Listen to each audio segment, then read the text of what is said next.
Hello my dear friends, you're in the Military Summary channel, and today we will discuss the situation in Ukraine on the 22nd of February of 2025. Today we have a lots of very interesting updates, so let's start. And probably the most important update for the previous 24 hours is that Zelenskyy for the second time in a row refused to sign the agreement on the rare earth metals. The agreement on rare earth metals still does not contain security guarantees for Ukraine, and therefore it is premature to talk about its signing. The office of the President of Ukraine states.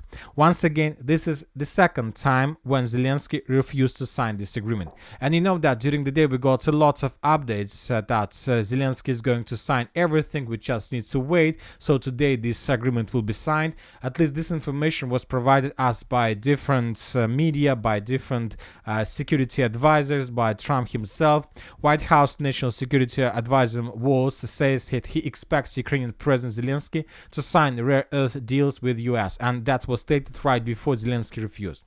So of course we have a lot of questions what is happening right now between the United States of America and Ukraine. Of course we can talk a lot that the United States of America want to take control over the Ukrainian resources. They want to have everything, not just 500 billions. They want to have everything 50%. We have lots of numbers, lots of details, possible details about this agreement, but I believe that there are completely different reasons why Zelenskyy still hasn't signed this agreement. First of all, according to information we have, there was a report today that Zelenskyy wants this agreement to be signed between Trump and him personally in one room. So he wants to have a meeting, maybe in Washington, maybe in Kiev. Of course, for him it's better to have this meeting in Kiev, where he will meet Trump and where they will together sign this agreement. This is a very important question for Zelenskyy, because if he can force Trump to do this, then by this action he will force the United States of America and Trump personally to recognize Zelenskyy as a legal president. This is a very important question for Zelenskyy, because this will allow him not to make any elections in Ukraine until the end of the special military operation, which can continue for another 5 years. This is very important for him. But as I understand, according to information we have, the United States of America wanted this agreement to be signed not by Zelenskyy and Trump. They wanted this agreement to be signed, let's say, by the ministers of finance, or at least when talking about the Ukrainian side, by the head of Ukraine Parliament, Stefanchuk, who is recognized as the only legal person in Ukrainian authorities by the Russian Federation. Anyway, we have lots of questions, and the most important question, at least I have: why is the United States of America in such a hurry with this issue? Why the United States of America why Trump wants to force Zelenskyy to sign this agreement as soon as possible, as fast as possible? And most likely this is not about the numbers about in these agreements, about 500 billions, about 50% and many other things. Obviously these are not the reasons why Zelenskyy refused to sign this. I believe that the main reasons are coming from Germany. According to information we have, tomorrow is elections in Germany, and there are lots of parties. As you know, there are lots of people who want to win to become the next chancellor of Germany. But according to information we have, and most likely the next chancellor of Germany is going to be Friedrich Merz, this person, and he is the leader, he is the candidate from the Christian Democratic Union. And you know that this is a very interesting person, and I thought a lot about him today, and I came to the conclusion that maybe in half a year, in 6 months, or in a year, Russians will call Olaf Scholz nice chancellor when comparing with Friedrich Merz, because this guy is going to fight with Russia probably until the end. For example, let's discuss his latest statements he made during this election campaign. According to him, we must prepare for the fact that Donald Trump will no longer fully fulfill his obligations to help under the NATO treaty, Merz said on ZDF. According to him, the French authorities have already approached the German government several times with a proposal to discuss nuclear guarantees for Ukraine, but so far Berlin has not responded. So we understand that with him, most likely Germany will respond. France and Great Britain have their own nuclear weapons, but the potential of the two countries is several times smaller than Russia's nuclear stockpiles. Germany has American nuclear weapons and no nuclear weapons of its own, but in the event of war, Luftwaffe bombers can use US nuclear shells. So this is the situation. Zelenskyy and most likely the Europeans are waiting for the next chancellor of Germany, who will become in charge of Germany since 23rd of February. And this person most likely will, and not just this person, but the European Union, with help of this next chancellor, most likely will make their own offer to Ukraine. Offer for rare metals, offer to supply and support Ukraine, and offer about security guarantees for this state. Furthermore, during the day we got a lot of very interesting updates from the European Union. For example, today we got a report that European Union prepares new 20 billion military aid package for Ukraine. Of course, this is not enough to win the war with Russia, but obviously it will allow the Ukrainians to hold their positions for another 2-3 months. And the most important update is that according to different rumors, according to different talks, the European Union is preparing a record aid package for Ukraine, and this is going to be 700 billion euros. So imagine yourself, according to different talks, according to different insights, European Union is preparing 700 billion package for Ukraine. Obviously, that will be strengthened for several months, several years, not like at once. And most likely, this is exactly the proposal that the European Union is going to make to Ukraine. So with the purpose to take Ukraine under complete responsibility of the European Union and complete security guarantees. And obviously this is the reason why Trump wants to sign the deal with Ukraine as soon as possible, because he understands that his 500 billion covers just expenses the United States of America have already made, and there are no talks about future expenses, future aid packages to Ukraine during this next stages of the special military operation. According to the US, if these agreements are being signed, then most likely US will finish the war with Russia, and that's it. But European Union says that we will give you 700 billion package, probably for 2, 3, 4, 5 years, and we will continue war with Russia until the end, until your victory. And of course, if Zelenskyy decide and choose which is better for him, of course he will choose the European package or something like this. So maybe this is the main reason. Obviously, during the next several days, we're going to understand everything, and we will understand what the Ukraine is going to do next. But as for now, let's discuss the situation on the ground, because very important details and updates are coming from the line of combat contact, where the Russians continue their offensive operation. First, let's talk about the Sumy direction. According to information we have, most likely today, indeed, the Russians, as a result of offensive operation, managed to establish complete control over the settlement by the name of Novinky. At least this information was confirmed by pro-Russian resources. As for pro-Ukrainians, they haven't reported anything on this matter, but we have adjusted the map, we have added additional polygons. According to information we have, the Ukrainians currently try to stabilize the situation in the area of the settlement by the name of Basovka. The Ukrainian sources reported that the Ukrainians weren't prepared for this Russian offensive, and now they have to create strongholds and the fortifications from scratch, which is obviously not very good thing for them. Anyway, most likely, and according to information we have, the Ukrainians managed to stabilize the situation in this area at least for 1-2 days or something like this. I'll remind you that the Russia's main purpose is to break through the Ukraine defense belt in this part, to take under control the settlement of Basovka, to force the Ukrainians to fall back, and if the Russians are able to do this, then the Russians will be able to cut physically NO7 road that connects the city of Sumy and the city of Sudzha. Anyway, even if the Russians are able to cut this NO7 road physically, it doesn't mean that Ukrainians that are currently located in the Sudzha direction would be caught in cauldron. There are still a lot of roads, there are still lots of space that Ukrainians can use to supply and support their forces. At least they can use this road that goes between the city of Sudzha and, for example, the settlement of Magritsa, and then further in the direction of the city of Sumy. They can use these territories. Of course, there are not so many normal roads, and some territories the Ukrainians would be forced to move through territory without any roads at all, but obviously this is more than nothing. And when talking about this side, I believe that the Russians are about to begin another offensive operation with the purpose to cut this line as well. For example, during the previous 24 hours, we got lots of videos from this direction. In this video, we can see the video how the Russians bombed the temporary deployment point of the armored forces of Ukraine with the use of FAB 3000. As a result of this explosion, most likely the entire temporary deployment point or the stronghold of the armored forces of Ukraine was completely destroyed, obviously. And no, of course, it's let's say not professional to make conclusions based just on the one video. So that's why let's increase the numbers of updates for the previous 3 days. As you can see, for the previous 3 days, we got at least 3 videos from this area. Let's take a look at them once again. This video, for example, was published on the 19th of February of 2025. In this video, we can see the same story. The Russians managed to discover the positions of the armed forces of Ukraine, and then they destroyed these positions with the use of FAB 3000.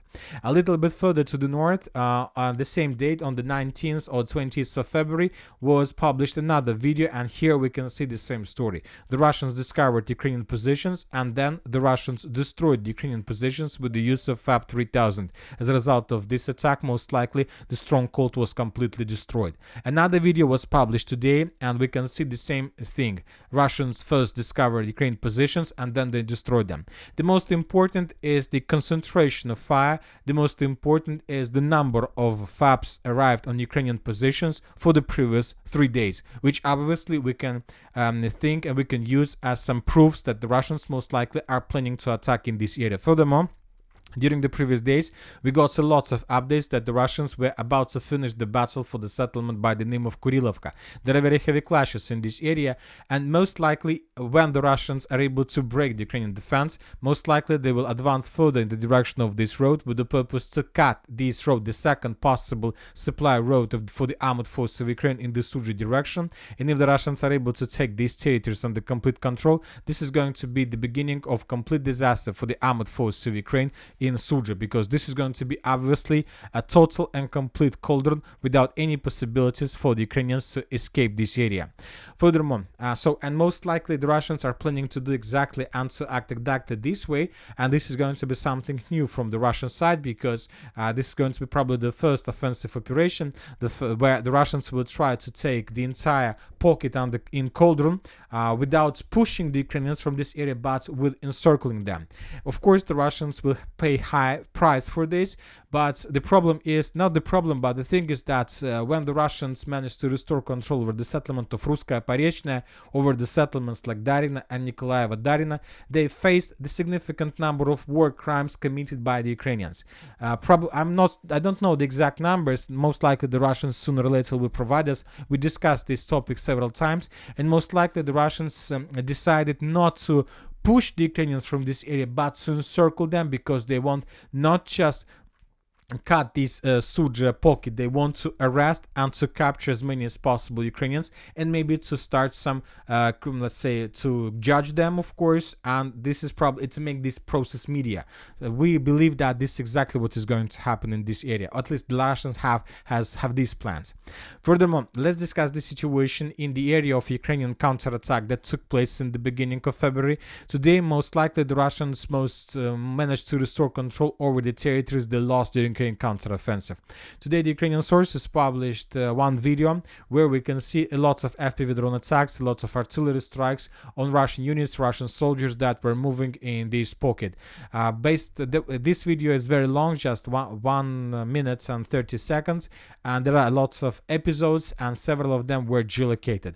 2 episodes took place in the southern and the eastern part of Cherkasska Konopelka. Another one took place along the water reservoir. Based on this video, we have adjusted the map. This territory used to be considered as the territories in contested area or the territories covered with the fog of war. Now we have proofs that the Russians managed to restore control over every single square meter in this part of the Sumy direction. So the Russians continue their counter-offensive operation, and most likely the Russians are going just to intensify their activities. Now let's move further and let's discuss the situation in the northern Kupiansk direction. According to information we have, the Russians most likely managed to establish complete control over the settlement by the name of Topoli. Today, the Ukrainian sources published one video where they were bombing and attacking and FPV droning the Russian units in this area. Also, this video is long. There are lots of episodes. One of them was geolocated exactly in this point. Based on this video, we have adjusted the contested area into the area under complete Russian control. Now, let's move further and let's discuss the situation in the southern Kupiansk direction. This is Lyman area. According to information we have, and today the Minister of Defense of Russian Federation reported that as a result of decisive actions, the group of forces west managed to establish complete control over the settlement by the name of Novolubovka. Based on the report of the Minister of Defense of Russian Federation, we have adjusted the map. Furthermore, different mappers confirmed the same story, but according to different mappers, the Russians managed to take under control not just the village, the Russians managed to move even further in the western direction. Based on these two reports, we have adjusted the map in Russian favor and as a contested area. So we see that the Russians are about to finish the process when they will be able to create a very powerful foothold between the settlement of Yampolovka and the settlement of Makievka. Let's calculate once again the length of this foothold on the Ukrainian side of the river of Zherebets. So this is it, and there are just several kilometers left for the Russians to connect two footholds, and then the length of this position will be around 20 kilometers. And then using broad front line attack, the Russians will continue advancing further in the western direction with the purpose to take under control everything between the river of Zherebets and the river of Oskol, and to begin the third battle for the city of Lyman, which is obviously going to take place this year. Now let's move further and let's discuss the situation in the Seversk direction. As you can see, during the previous 24 hours we got lots of icons, and most likely the Russians resumed their offensive operation in this area. During the previous 24 hours the Russians managed to improve their positions in the vicinity of elevation Belogora that located to the south of Grigorovka. In this video we can see how the Russians were attacking Ukrainian positions, how the Russians landed infantry, captured Ukrainian positions, and then Ukrainians destroyed Russian infantry fighting vehicle. This event took place exactly in this area. The Russians, as a result of this attack, took under control these three lines. Also, lots of pro-Russian resources and neutral resources confirmed Russian control over the settlement of Belogorovka. The Russians are saying that there was a very powerful stronghold in this part of this mine, and but the Russians of this Terikon, but the Russians, as a result of decisive actions, managed to take this stronghold under complete control, and now the Russians are saying Ukrainians have no chances to control this territory and they will be forced to fall back. So we see that the Russians intensifying their activities, they're pushing. And furthermore, another important report we got from the Minister of Defense, Chief of the General Staff of the Russian Armed Forces, First Deputy Minister of Defense, Army General Valery Gerasimov, visited the command post of the Group of Forces South. And Group of Forces South is the group that's responsible for this direction. So most likely, Gerasimov came to this area with the purpose to give final instructions regarding Russian offensive operation in this part of the front line. So most likely, the battle for Lyman, the battle for for the battle for Salient is the next target for the armed forces of Russian Federation that is going to take place in the very near future. Furthermore, during the previous 24 hours, we got huge concentration of geolocations from this pocket between Chasiv Yar, Konstantinovka and Toretsk. This is very important. We see that the Russians are over-concentrated in this area. If we increase the numbers of dates from this part, most likely we're going to receive hundreds of different geolocations exactly from this territory, which means that the Russians are trying to prepare this foothold before further offensive operation.